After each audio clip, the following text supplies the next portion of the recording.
Hello. Some objects in the game require more detailed handling of collisions. For example, look at this wall.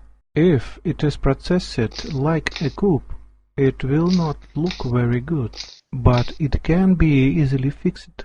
Let's assign another collision handling method. Click here on this button.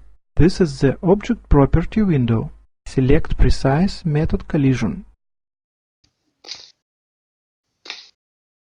It looks better already, but this is not always possible and is not always useful. It is important what the object is convex and closed. For example, this is how this method works if the object is not convex. We will pass through this grid as liquid terminator. This happened because our object has only one normal. We will fix this easily if we choose a cube processing method. Now the program will create a cube around the grid,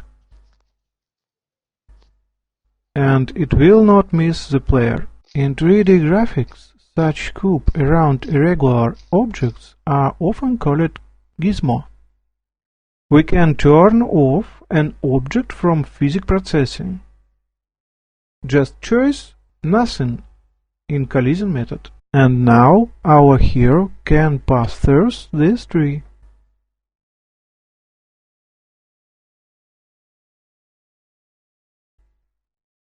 Let's post on this tree gizmo so that our hero can jump on the tree and hide in the leaves.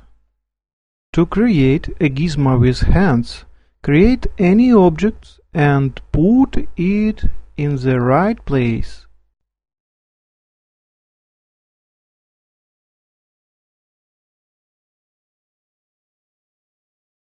Let's test how it works.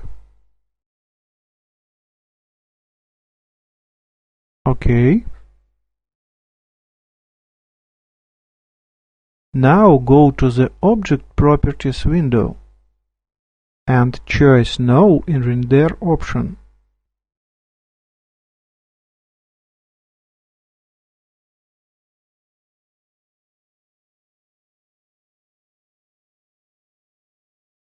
You can use and combine different collision processing methods in your scene. Goodbye. I wish you success in your work.